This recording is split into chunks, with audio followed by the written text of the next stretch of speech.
Hello and welcome live from New Delhi. You're watching DD India NewsHour.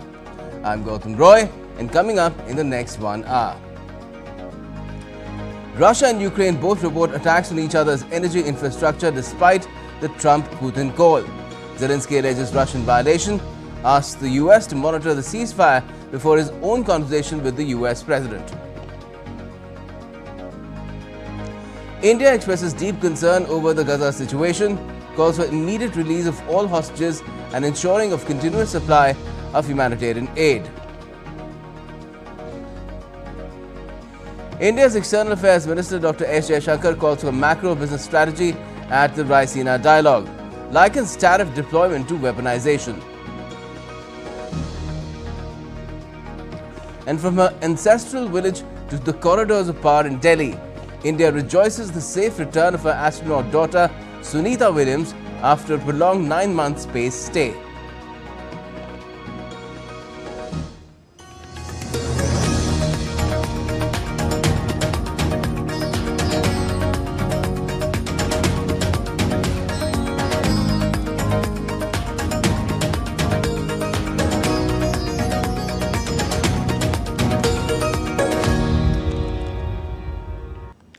Now, over the past 3 days, New Delhi has been the epicenter of global discourse at the 10th Raisina Dialogue. With over 125 countries represented, this flagship event on geopolitics and geoeconomics wrapped up on Wednesday, tackling pressing issues from peace to the planet. Here's a look at the highlights.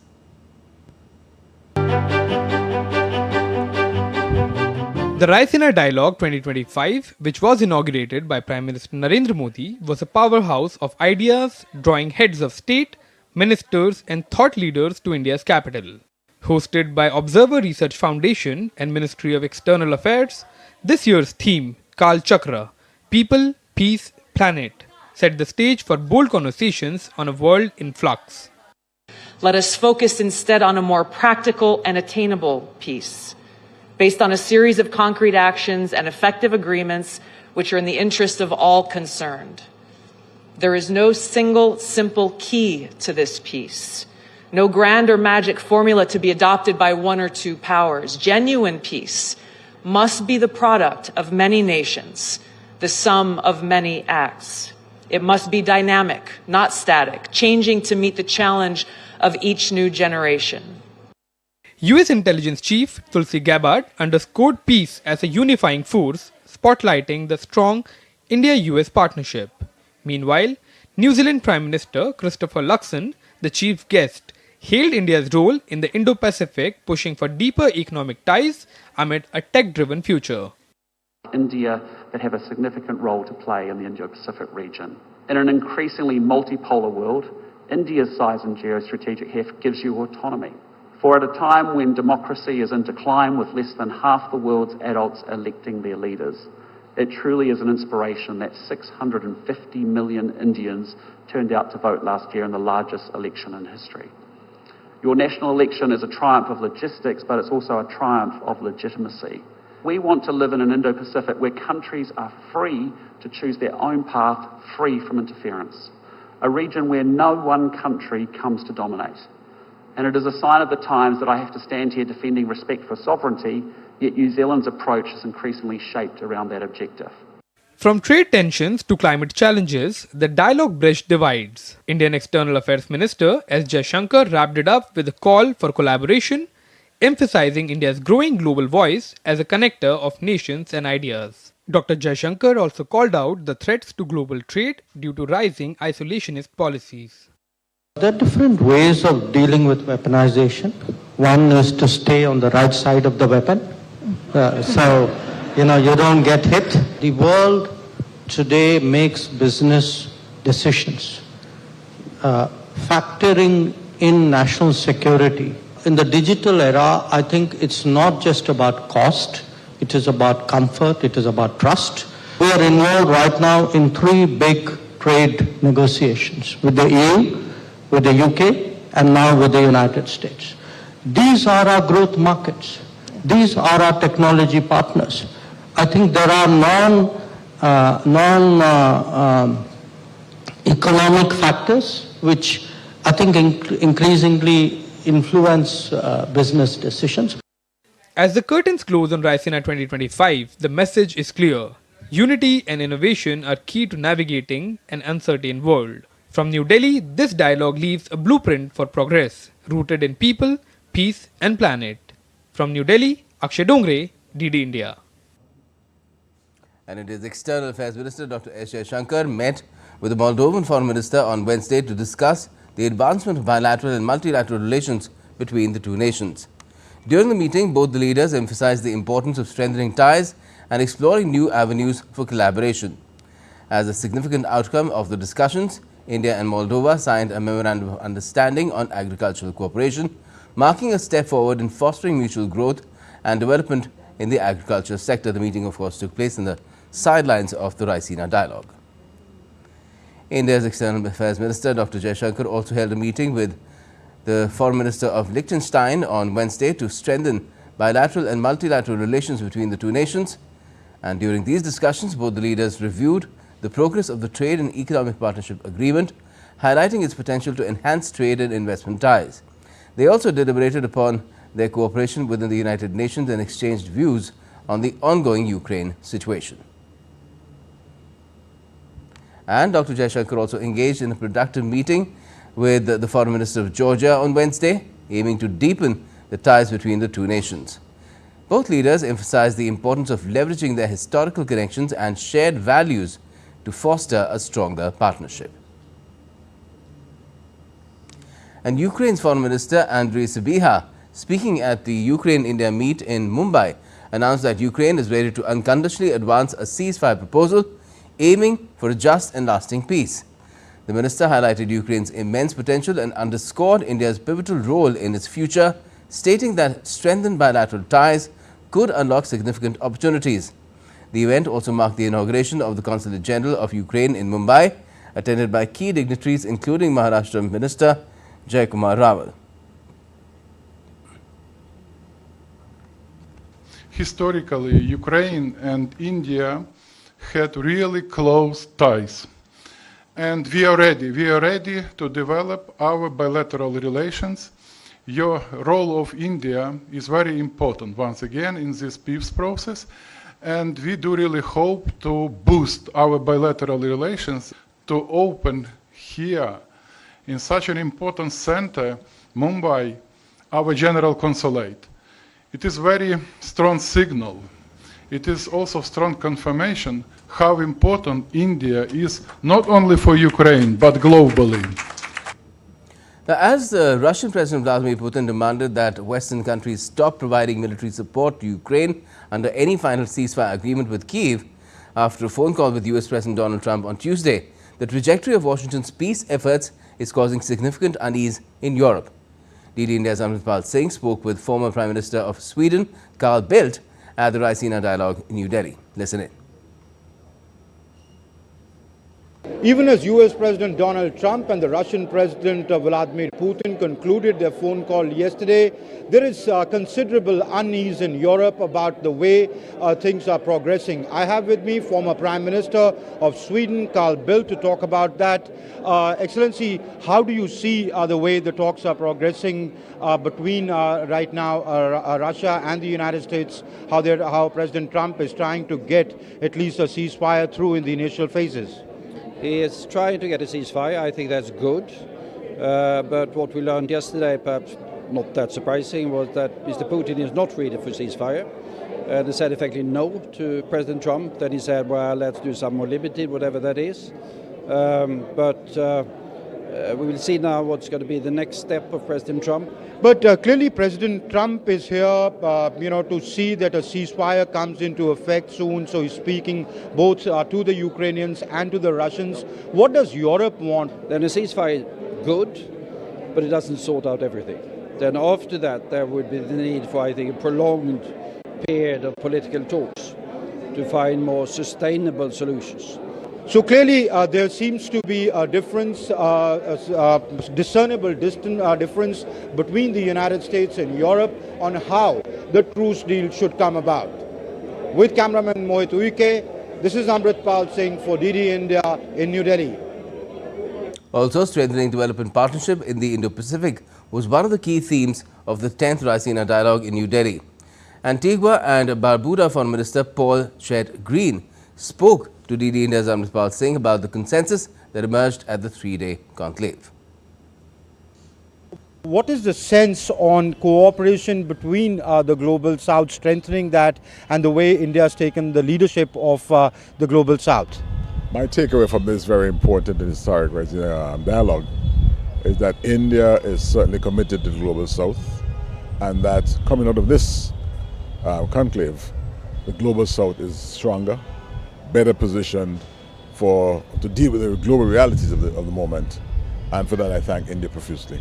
When we talk about the bilateral relationship, Excellency, what areas do you think the two countries can cooperate to take the relationship forward? We are looking at Indian development, your manufacturing sector, your IT sector, even your academia. And we see where India has so much to contribute to the development of Antigua and Barbuda, and might I add, by extension, the Caribbean. And so to help us cope with the issues of climate change, India has developed significant capacities in that regard. Excellency, many thanks for speaking to DD India. So clearly the focus is on strengthening the development partnership between the Global South and strengthening the partnership from a development perspective, from capacity building perspective, and building infrastructure in the Indo-Pacific. Amritpal Singh for DD India in New Delhi. And still to come on DD India NewsHour. Turkey detains Istanbul mayor in what the opposition calls a coup against democracy. Tech billionaire Elon Musk warns that the ship of America is going to sink if government waste is not addressed. And Taiwan practices to mobilize troops fast if Chinese drills turn into a full-blown attack.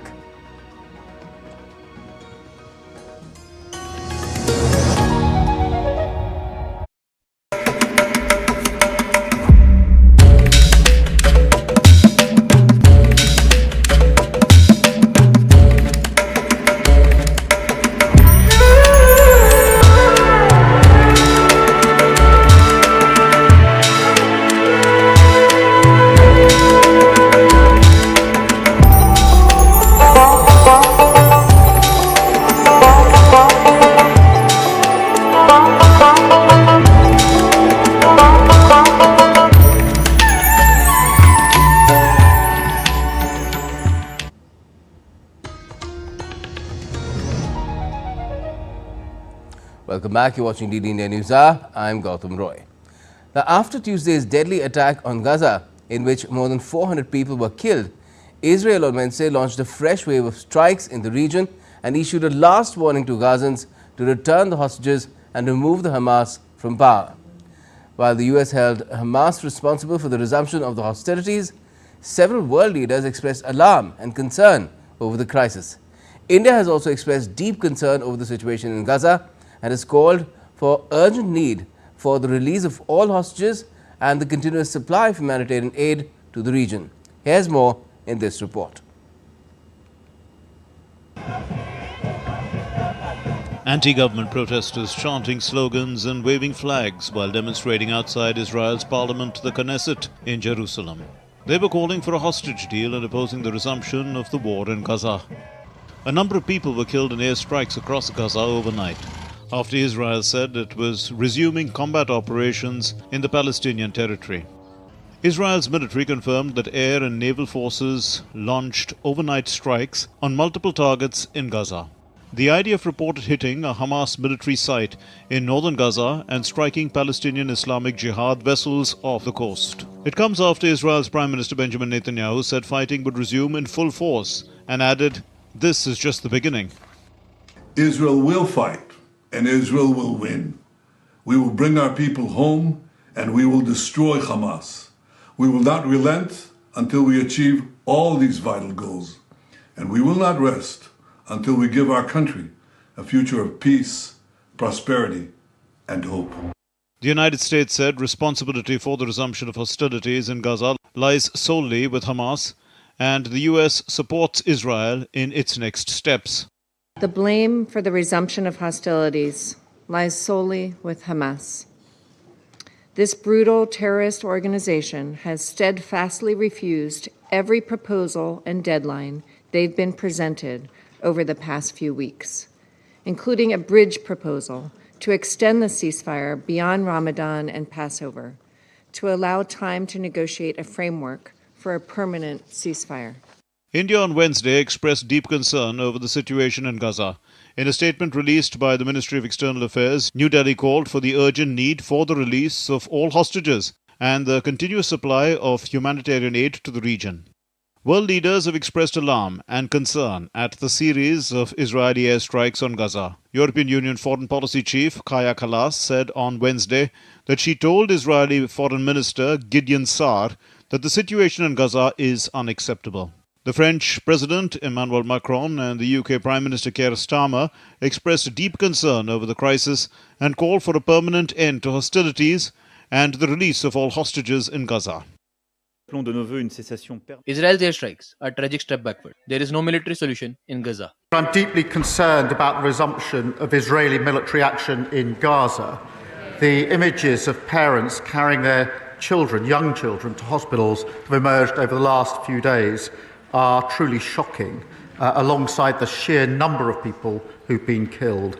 And we will do all that we can to ensure the resumption of the ceasefire, to get the remaining hostages out and to get aid that's desperately needed in.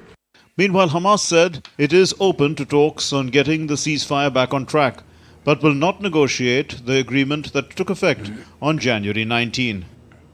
Raghav Kumar Jha reports for DD India. Tech billionaire and White House advisor Elon Musk has said that the ship of America will sink if government waste is not addressed. US President Donald Trump and Musk are undertaking a sweeping campaign to slash the size of the 2.3 million strong civilian federal workforce, firing or offering buyouts so far to more than 100,000 employees. I'm very worried about America going bankrupt due to the corruption and waste. And if we don't do something about it, the ship of America is going to sink. And we're all on that ship. And this may be a message to, people out there who have, are wealthy, have a lot of means, or control companies. It's like, just remember, we're all in ship America here. If your company is not going to exist if the ship of America sinks. And we should do everything we possibly can to ensure that America is strong for far into the future. And US Treasury Secretary Scott Bessent on Tuesday pushed back against recession fears, saying that the US economy is performing better than reported. Top forecasters have downgraded growth expectations, raised recession risks, and warned of higher inflation as President Donald Trump's new tariffs impact global markets, with broader levies expected next month. What I can guarantee you is that there is no reason we need to have a recession. I think that there's the economy in the first quarter is doing better than the media is reporting. There is no reason we have to have a recession. Could we have a pause as we go from this incredible level of government spending, which is just unsustainable? I said on the show, what I could guarantee was if we had kept going the way we were, we would have been in a financial crisis. And President Trump has put the brakes on this. We are going to get this spending under control. We are going to bring manufacturing back home, and we are going to make the country more affordable for working Americans. Is this what they call talking up the economy and the markets? Well, we'll wait and see. Now, a remarkable escalation of the ongoing tensions between the White House and the judiciary, Supreme Court Chief Justice John Roberts issued a rare public rebuke of President Donald Trump on Tuesday, slamming his call for the impeachment of a federal judge as a threat to the independence of the US judicial system. DD India's Antara Sinha gets you more. US President Donald Trump's judiciary feud intensifies as Supreme Court Justice John Roberts publicly scolds the president. Roberts' rare rebuke comes after Trump called for the impeachment of a federal judge. The extraordinary move marks a significant escalation in Trump's conflict with the judiciary, sparking concerns over the independence of the US judicial system. Roberts said in a brief statement that for more than 2 centuries it has been established that impeachment is not an appropriate response to disagreement concerning a judicial decision. Roberts' extraordinary rebuke of the president came after Trump called for the impeachment of District Judge James Boasberg, who ordered the suspension over the weekend of deportation flights of alleged illegal migrants. Across the US, judicial orders have put a halt, even if temporarily, in many cases to Trump's executive orders. A list of latest orders that have stopped the implementation of Trump's order include a federal judge ordered an immediate halt to the shutdown of the main US aid agency by Elon Musk's Doge. District Court Judge Theodore Chuang said that dismantlement of the US Agency for International Development likely violated the Constitution in multiple ways. They argued that Musk needed to be confirmed by the Senate in order to exercise his authority. The judge agreed. Another judge recently ordered the rehiring of thousands of probationary workers in multiple agencies who had been fired by Musk's Doge. In another case, a US federal judge suspended the Trump administration's ban on transgender people serving in the military. Judge Anna C. Reyes cited the principle of equality to give ruling. The judge referred the US Declaration of Independence, which states that all humans are created equal. Tuesday's order was in a case brought by a group of transgender people to challenge Trump's latest executive order. US federal judge Tanya Chutkan temporarily blocked the US Environmental Protection Agency from recovering grant funds issued as part of a $20 billion climate funding program that Republican President Donald Trump's administration has moved to terminate. US District Judge Tanya Chutkan in Washington issued a temporary restraining order halting the EPA's termination of 3 environmental non-profit groups' grant agreements and barring Citibank from dispersing grant funding held at the bank in their accounts. Chutkan also said it appeared that the EPA failed to take the legally required steps necessary to terminate grants. Antra Sinha for DD India. Taiwan is bolstering its readiness by conducting rapid response exercises, enhancing troop mobilization in case of an escalation from China. This follows China's deployment of 59 military planes and warships near Taiwan. Meanwhile, the US and Switzerland have condemned China's actions, with the US monitoring the situation closely. Take a look. Adopting preemptive measures, Taiwan is enhancing its ability to quickly mobilize troops in case China escalates its military drills into an attack. This comes as China deployed 59 military planes and warships near Taiwan, citing Taiwan's President Lai Ching-te's promotion of separatism. A 5-day rapid response exercise began on Monday to train Taiwanese forces to react swiftly to potential Chinese aggression or harassment. The forces have been practicing setting up anti-landing barriers and deploying missile systems in strategic locations. Taiwan's Defense Minister Wellington Koo emphasized the importance of readiness as Chinese drills are becoming more frequent and could quickly turn into an attack.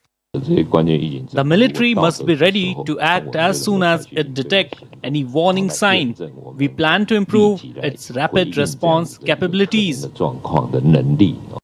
The U.S. Department of State condemned China's recent military exercises near Taiwan, calling them brazen and irresponsible threats. The U.S. military is monitoring Chinese military activities, including the deployment of over 24 Chinese aircraft near Taiwan. Switzerland also has issued a warning to China over escalating tensions following China's live-fire military drills near Taiwan's southern coast last month. Bureau Report, DD India. Turkish authorities detained Istanbul Mayor Ekrem İmamoğlu, a key rival of President Recep Tayyip Erdogan, on Wednesday on charges of corruption and aiding a terrorist group. The major opposition party called it a coup against the future president. Chanting anti-government slogans, protesters demanded Erdogan's resignation. The country is set to hold its presidential elections in 2028. Here's more. In a move set to influence the electoral perspective, Turkey detained Istanbul Mayor Ekrem İmamoğlu, the main rival of President Tayyip Erdogan, on charges of corruption and aiding a terrorist group. The mayor's arrest comes days before he was to be named the party's candidate for the 2028 presidential election. Following İmamoğlu detention, Turkey has restricted access to multiple social media platforms, including X, YouTube, Instagram, and TikTok. The leader of Turkey's main opposition Republican People's Party said that the detention of Istanbul mayor was a direct coup attempt against the future president. Now the man is doing a preventive coup directed at the future. They are doing a coup against the president of the future so that the people do not determine those in power. Turkey's main opposition also held a rally in Ankara to protest against the detention. CHP parliamentarians also protested at the General Assembly, warning to continue it till justice is received. Sharing a handwritten message on his X account hours after his arrest, İmamoğlu said that Turkish people would give the necessary response to lies, plots and traps against him. Condemning his detention, angry protesters gathered near police headquarters.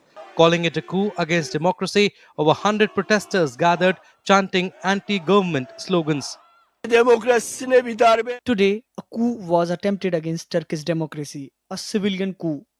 On Tuesday, Istanbul University said it annulled the graduations and diploma of Mayor Ekrem İmamoğlu and 28 other people over irregularities. Even Germany sees the detention of Turkish President Tayyip Erdogan's main political rival as a serious setback. While the Council of Europe said it strongly condemns the detention and considers it a move against the will of the people. Ayushi Bhatnagar's report for DD India. NASA astronauts Sunita Williams and Butch Wilmore returned to Earth after a 286-day stay in space. Their return caps a prolonged space mission that was fraught with uncertainty and technical troubles. Williams and Wilmore had been launched into space as Starliner's first crew in June last year for what was expected to be an 8-day test mission. But issues with Starliner's propulsion system led to cascading delays in their return home. Well, they've finally splashed down. Fuzail Ahmed has more. Back on Earth. Smiles, thumbs ups and cheers. That sums up the mood after safe return of two stranded NASA astronauts, Butch Wilmore and Sunny Williams, after their unexpected 286-day space sojourn. SpaceX Crew Dragon spaceship carrying Butch Wilmore and Sunita Williams, alongside fellow American Nick Hague and Russian cosmonaut Alexander Gorbunov, streaked through the atmosphere before deploying parachutes for a gentle splashdown off the Florida coast at 5:57 p.m. local time. I want to congratulate the entire NASA Commercial Crew Program, the SpaceX team. You know, in many ways, if I step back to last year, this has been 9 months in the making, and I couldn't be prouder of our team's versatility, our team's ability to adapt and really build for the future of human spaceflight and looking at different ways to do business, taking advantage of one vehicle to launch a crew and then bring back the crew in a different vehicle. Sunita Williams and Butch Wilmore flew on a Boeing Starliner to the space station on June 5 last year and returned in SpaceX's Dragon spacecraft. SpaceX has been an incredible partner for us. And it shows the benefits of the commercial public-private partnership that we have. So they just been a huge, great partner throughout all this. Crew 9, in addition to the spacewalks that many of you witnessed, they performed just about 150 experiments on board the International Space Station with over 900 hours of research. The quartet left the International Space Station roughly 17 hours earlier after exchanging final farewells with remaining crew members. Wilmore and Williams' 286-day stay exceeds the usual 6-month ISS rotation and ranks 6th among US records for single mission duration. The world record remains with Russian cosmonaut Valery Polyakov, who spent 437 consecutive days aboard the Mir station, while NASA astronaut Frank Rubio broke the record for the longest single spaceflight by a US astronaut, spending 371 days in space. NASA astronaut Mark Vande Hey spent 355 days in space. NASA astronaut and Expedition 46 commander Scott Kelly spent a total of 340 days living in space, while Oleg Kononenko, a Russian cosmonaut, set a record for the longest cumulative time spent in space, accumulating 1,111 days across 5 missions. Peggy Whitson spent 675 days, Jeff Williams 534 days, Vande Hey spent 523 days in space and conducted 4 spacewalks. Throughout their careers, Williams has accumulated a total amount spent 608 days in space, while Wilmore has racked up 464 days in space. With 286 days stay in space, Indian origin astronaut Sunita Williams will go down in history for many firsts. Nick and Butch each conducted 1 spacewalk, and Sunny conducted 2. That actually gave Sunny the record for most time on spacewalks by a woman, and puts her 4th overall in terms of time outside doing spacewalks. Sunita Williams and Barry Wilmore will undergo a 45-day rehabilitation program to readjust to gravity after their extended stint in microgravity. Fuzail Ahmed reports for DD India. And India's Prime Minister Narendra Modi hailed the safe return of the NASA astronauts, sharing a picture with Sunita Williams. Prime Minister Modi wrote, and I quote, "Welcome back, Crew 9, the Earth missed you. Theirs has been a test of grit, courage and the boundless human spirit. Sunita Williams and the Crew 9 astronauts have once again shown us what perseverance truly means. Their unwavering determination in the face of the vast unknown will forever inspire millions. Space exploration is about pushing the limits of human potential, daring to dream and having the courage to turn those dreams into reality. Sunita Williams, a trailblazer and an icon, has exemplified this spirit throughout her career. We are incredibly proud of all those who worked tirelessly to ensure their safe return. They have demonstrated what happens when precision meets passion and technology meets tenacity." Unquote. Alphabet unit Google was hit with 2 charges of breaching landmark EU rules on Wednesday as antitrust regulators continued their crackdown against big tech. The move by the European Commission came amid tensions with US President Donald Trump, who's threatened to levy tariffs against countries which impose fines on US companies.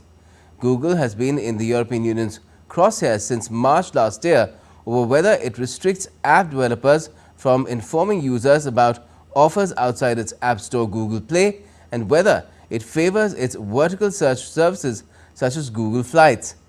The EU competition watchdog on Wednesday issued preliminary findings charging Google of allegedly breaching the Digital Markets Act, which aims to rein in the power of big tech. A similar order has come for Apple as well to interact better with other companies' devices.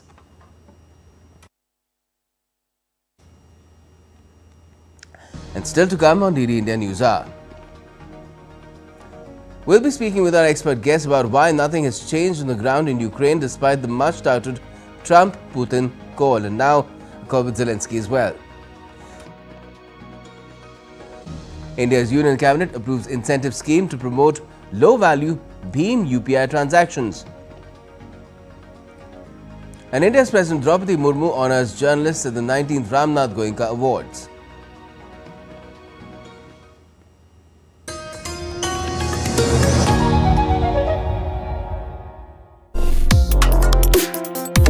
Complex issues, hidden agendas, twists and turns, strategic games. We think all dots are linked. We just need to connect them. Join me every week as I connect the dots to unravel hidden designs in statecraft, mysteries, and decode issues that matter to you. Watch Connecting the Dots with me at these times on DD India.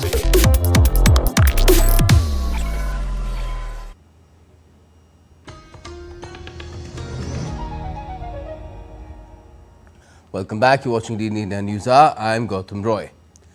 Now, US President Donald Trump on Wednesday said he discussed Russian and Ukrainian requests and needs for a peace deal in an hour-long call with Ukrainian President Volodymyr Zelensky. Trump said, and I quote, "Just completed a very good telephonic call with President Zelensky of Ukraine. It lasted approximately 1 hour. Much of the discussion was based on the call made yesterday, that's on Tuesday, with President Putin in order to align both Russia and Ukraine in terms of their requests and needs." Unquote. But he further added, and I quote again, "We are very much on track, and I would ask Secretary of State Marco Rubio and National Security Advisor Michael Waltz to give an accurate description of the points discussed." Unquote. and more details are awaited, as has been mentioned.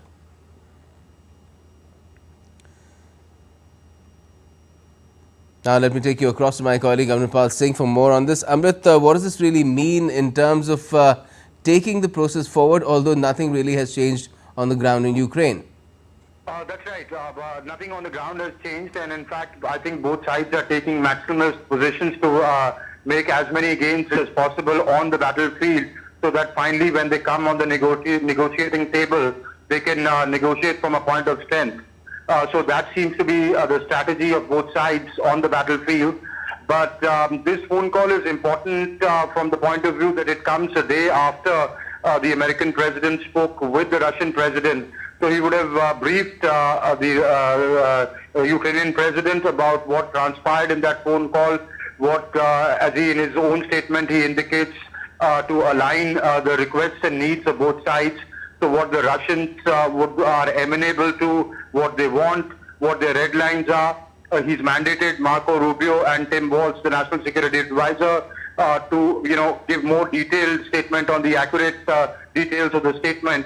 So once the press secretary of the White House gives a detailed briefing on what transpired, but we can safely say, read from the statement that Donald Trump has put out, that in light of what was discussed between Mr. Putin and Donald Trump yesterday, this would have figured prominently, and given the fact that the call lasted for a good 1 hour, means that detailed discussions would have happened on how Donald Trump or the American president sees what the way forward is. Yes, but when Donald Trump says that it's a very good telephone call, describes his conversation with Zelensky as that, one wonders, does not one wonder, good for whom? Good for the American president, because his agenda is to get the ceasefire through as soon as possible. So obviously there will be some give and take here. Some of the Russian demands will be met, some of the Ukrainian demands will be accommodated, but there are obviously differences. Both sides have their red lines, both sides have their demands. So I think the American president, given he's put his whole political weight behind getting this ceasefire and getting it fast. So I think he means to convey that it was a good call, that he would have conveyed to the Ukrainian president that this is what his view on forward movement is, and he would need to comply on some points which the Russians are not willing to accede. All right, Amrit, and good also perhaps because it must have contrasted with the images that were playing out on the screen right now of that infamous meeting in the Oval Office. The less said about it, the better. Thanks for joining us. Now, Donald Trump has been on the phone with his Ukrainian counterpart Volodymyr Zelensky after speaking with Russian President Vladimir Putin over the phone for over 90 minutes on Tuesday. The conversation with Zelensky was about 1 hour long, as Amritpal mentioned. Now, Russia and Ukraine have also exchanged 175 prisoners of war each, following the Trump-Putin phone call in which the swap was discussed. Russia also handed over an additional 22 heavily wounded Ukrainian prisoners, as confirmed by both the sides. But at the same time, despite the phone call where there was an agreement to stop strikes on each other's energy infrastructure, attacks have been carried out from both sides against each other, changing little on the ground.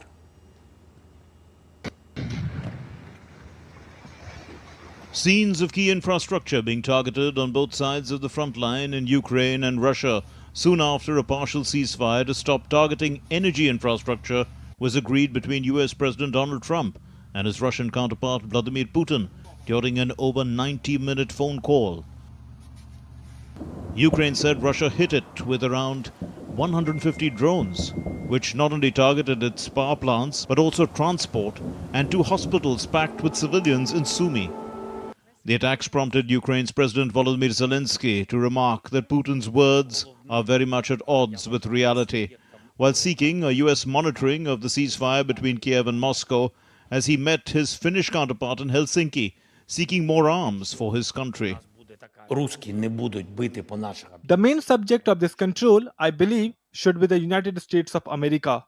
The next meeting of Saudi Arabia is meant for talks about a partial ceasefire, For example, regarding infrastructure, energy, etc.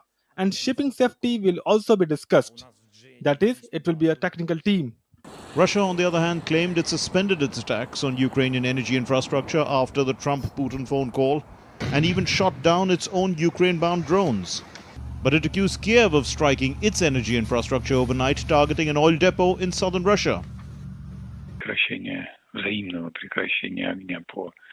Unfortunately, we see that so far there has been no reciprocity from the Kyiv regime.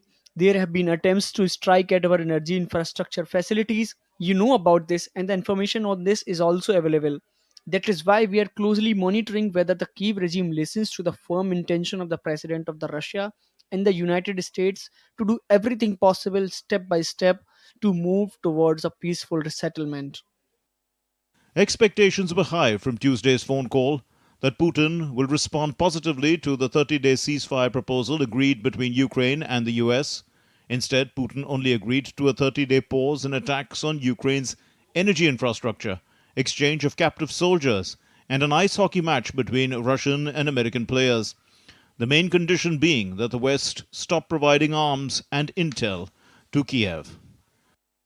But Trump, in an interview to Fox News after the phone call, said the issue of Ukraine aid never came up, although the Kremlin insisted that it did. We didn't talk about aid, actually. We didn't talk about aid at all. We talked about a lot of things, but aid was never discussed.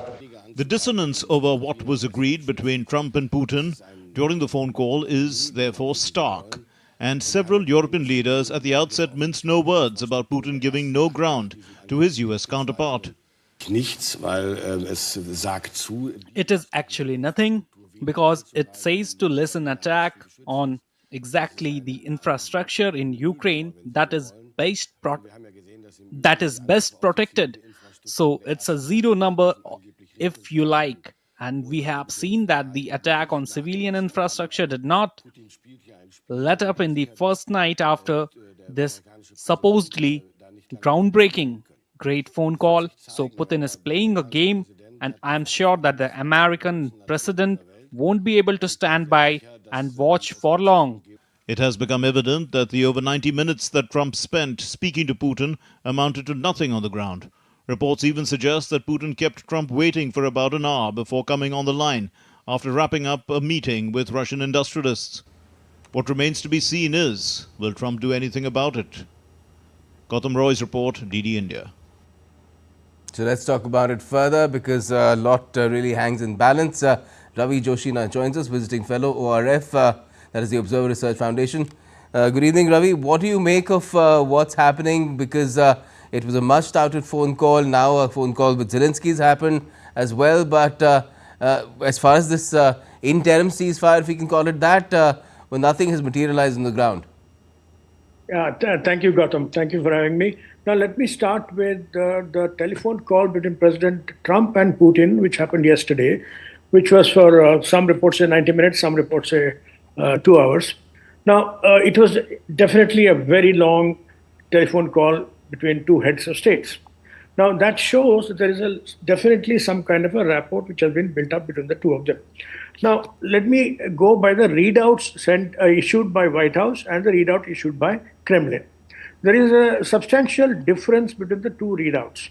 The White House readout is very short, brief, and it says basically 2 or 3 things. First of all, it says it's a good and productive talks, and that Russia has agreed to 30-day ceasefire on energy infrastructure and ceasefire on maritime movement of ships on the Black Sea.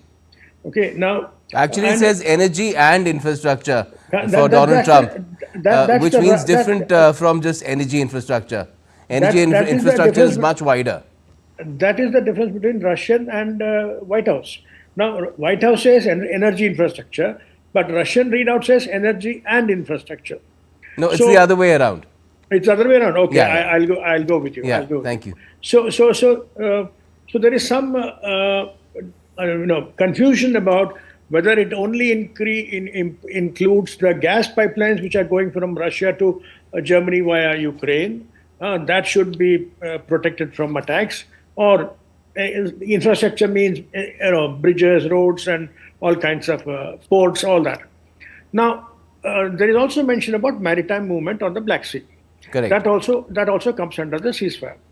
Now, the White House readout also says the negotiations will immediately start in Saudi Arabia at the levels lower than that of the two presidents. So that Steve Witkoff, the pointsman for Ukraine talks, has already said these talks will start on Sunday. Now, let me go by the Kremlin readout. Kremlin readout, which is longer and more detailed, it says that there should be complete stop to all foreign military aid and intelligence sharing. Now, some White House reports also mobilization. Some White House report says that this was not discussed at all. So Russian report says this was discussed. So this Donald Trump told Fox News that it wasn't discussed. Yeah. So I just saw that. So we'll go by Trump's word. I mean, we will not go by Putin's words. Okay. Not that any one of them can be trusted fully on this matter. So, but let's go by whatever they say. Now, then the second important point is that there should be, energy and infrastructure. And then Putin said that we are going to swap 175 prisoners of war and about 25 of them seriously injured who are undergoing treatment in our hospitals, etc. So this clearly indicates that Russia has agreed to a partial ceasefire, not a complete ceasefire. So this is the point that Zelensky has apparently spoken to in his recent conversation, yesterday's conversation or today's conversation with President Trump, saying that there should be unconditional and full ceasefire on all fronts. So he's pointing out that as we are talking, 70 drone attacks have taken place in Ukraine on critical infrastructure and not so critical infrastructure. So Russia is continuing to attack Ukraine. So this is the main grudge that Zelensky has. He has repeatedly said that Putin cannot be trusted. He makes a promise and he breaks it. Whereas Trump refuses to hear that. And Trump's, you must understand how America's entire approach to Ukraine and Europe has changed tectonically since January 20th is amazing. There was a time when Biden would not talk about Ukraine to Russia without involving Ukraine. Today, Trump is talking to President Putin without involving Ukraine, without involving Europe. So obviously, the game is already in favor of Putin. Yes, and the world is perceiving it like that as well. Even in the Russian media, they talked about some sort of a triumph in foreign policy and foreign relations and having an upper hand, Putin having an upper hand in that conversation. Now, how would this go down with Donald Trump, who wants to play the peacemaker, but at the same time does not want to be seen as someone who has been dominated by another global personality at such a critical stage? Look, Donald Trump has been bragging about his so-called deal-making powers, and he says, I'm the best deal-maker in the world, etc. But Putin has actually upstaged him in this first round of talks. Let us assume that this is only the beginning, and there will be many more rounds of talks between the bureaucratic levels and the ministerial levels and the president's levels. Now, in this round has clearly gone to Putin. But here, why is Trump in such a hurry to talk to Putin? And in fact, according to one report, Putin kept him waiting for 1 hour, and he was having his meeting with his oligarchs. And Dmitry Peskov, who is sitting next to Putin, says that it's time for you to talk to President Trump. He says, don't believe him. And then he clarifies, I didn't say don't believe Trump, I said don't believe Peskov. Anyway, this is jokingly said in front of all the oligarchs, and the oligarchs have a laugh. So this shows how Putin is so relaxed about the whole thing, whereas President Trump is very, very eager and very anxious. Now, the root cause of this is President Trump is driven by a crazy desire to win the Nobel Peace Prize as early as possible. You must remember that President Obama got the Nobel Peace Prize within a few months of coming to office, not because of what he did, but because of what he promised to do. So Trump says if he can get for only his words, I am doing action, and I've done so much action in just less than 2 months. So I should be getting the Peace Prize. I'm bringing peace to Europe, I'm bringing peace to West Asia. So that is the root cause of Trump's anxiety and hurry to get a deal done. But West now, Asia is again something that has been reverted to a battleground. So we don't Correct. know what's going to happen there as well. But at the same time, do you feel that the need for Trump to engage at this level in this manner with Putin is also because of other reasons where he is trying to put America first? Yeah, but America first kahan ho raha hai? Where is America first? That's only a slogan. Where is America first? America is actually get some deals going with Russia as well. Well, that is a thing which they're going to talk about. I think they've already talked about it. Some kind of a sharing of assets, sharing of Ukrainian assets. What exactly is that? What is Trump going to get out of it? Whether he's going to get all the rare earth minerals of Ukraine and for Russia. For that there's already competition from France. French Prime Minister Macron, when he was in the White House, he said that we also are entitled to get our rare earth minerals from Ukraine, because he said we have paid more to Ukrainian military aid than America has paid. So there are competitors for that. So Trump is not going to get all the minerals of Ukraine, and of course Russia will not let it happen either. So that's going to be a very seriously conflicted situation. And there will be much more contestation on that. Right. So we'll have to wait and see what really happens next, and if this process goes forward, whether it happens suddenly, the 30-day ceasefire happens or not. Right now, the possibility seems remote, but it all depends on what happens in Jeddah. Thanks a lot for joining us for the moment, Thank you. Ravi. Thank you. Now, India's Union Cabinet is chaired by Prime Minister Narendra Modi on Wednesday approved incentive scheme for promotion of low-value Bhim UPI person-to-merchant transactions. Addressing the media, Union Minister Ashwini Vaishnav said that the scheme will be implemented at an estimated outlay of 1,500 crore rupees from April last year to March this year. The incentive at the rate of 0.15% per transaction value will be provided for transactions up to 2,000 rupees for small merchants. Narendra Modi ji ने 2020-21 से एक special scheme चलाकर MDR की cost न पड़े customers पे वो एक सिस्टम बनाया है. 1,500 करोड़ रुपीस की ये स्कीम है, and as per this scheme for all transactions which are person to merchant, जो स्मॉल मर्चेंट्स के पेमेंट्स होंगे अप टू 2,000 रुपीज, उसमें कोई ट्रांजैक्शन की कॉस्ट नहीं लगेगी और उनको इंसेंटिव दिया जाएगा. India's Parliament functioned smoothly in the second half of the budget session, overcoming opposition disruptions. Rajya Sabha Chairperson Jagdeep Dhankar called for a discussion on freebies, stressing efficient investment use. Union Minister Nityanand Rai reported a 71% drop in terror incidents due to strict measures, while Health Minister JP Nadda highlighted efforts to revitalize healthcare. DD India's Anil Thomas has more. In the second phase of the budget session, both houses of parliament functioned smoothly, overcoming opposition disruptions. MPs raised key issues during the zero hour, while crucial questions were addressed in the question hour. During zero hour, Rajya Sabha Chairman Jagdeep Dhankar called for a parliamentary discussion on providing freebies, stressing the need for structured and efficient use of government investments. On placatory mechanisms, on appeasement, which is often known as freebies, this House needs to deliberate, because the country grows only with capex being available. There is urgent need for a national policy so that all investments of the government in any form are used in a structured manner for larger good. Meanwhile, in the Rajya Sabha, Union Minister of State for Home, Nityanand Rai, reaffirmed Modi government's zero-tolerance policy against terrorism. He highlighted that due to stringent measures, terrorist incidents in the country have declined by 71%.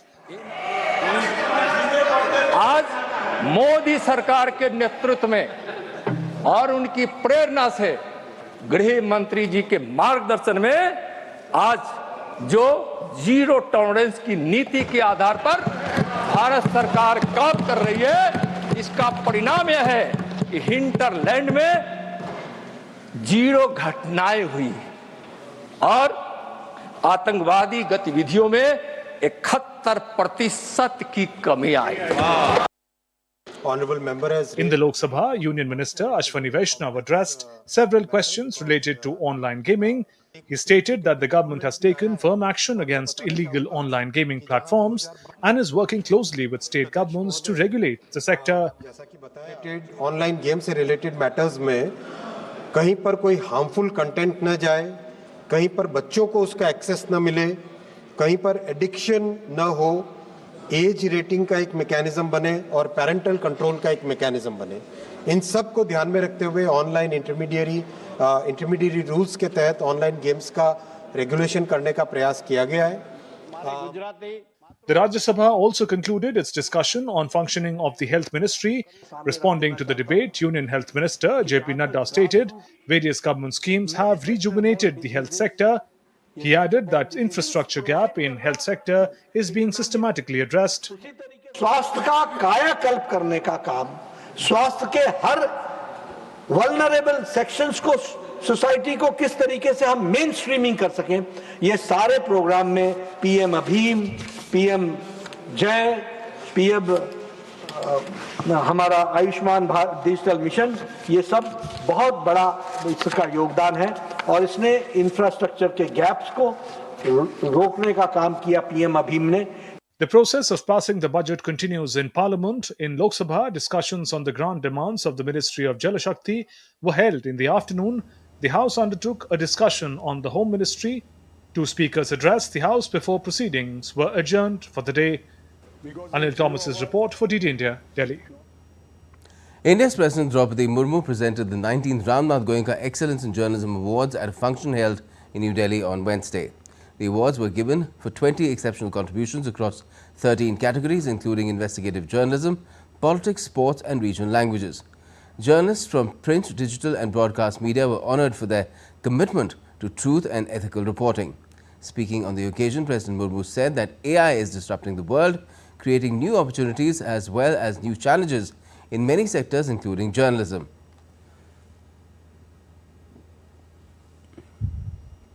AI, meanwhile, is disrupting the world, creating new opportunities as well as new challenges in many sectors, including journalism. Machines have already started compiling and editing reports. The day might not be far when they would be able to carry out most of the work of journalists. What they lack, however, is empathy, which will be the one ingredient that can help journalists beat AI. India's Minister of Commerce and Industry Piyush Goyal has urged the LAC of the Latin American and Caribbean countries to expedite steps to increase trade engagements with India. Speaking at the 10th CII India LAC conclave in the national capital, he said people-to-people connect between India and LAC nations can be a great enabler in this direction. It's a lot to do with the people-to-people connect. There's a lot of cultural element, tradition that we share, culinary delights, as was mentioned. And I'm very sure that this shared history, which binds our two regions together, the sporting spirit, the way we celebrate our festivals, the enthusiasm, the passion with which we protect our cultures, our traditions, that brings us closer together. And on the strength of this pillar, we can look at expanding our business and economic ties going forward. And LAC there stands for Latin American countries. And that's all we have for this edition of DD India NewsHour, but let us know your thoughts on the news of the day. And for those on the go, you can get all the latest news and updates from India and across the world on DD India's mobile app. It's available on both Android and iOS. You can scan the QR code on the screen and download the app right away. And we'll be back with more news as it breaks here on DD India. I'm Gautam Roy, and from all of us here in Delhi, thanks for watching DD India NewsHour.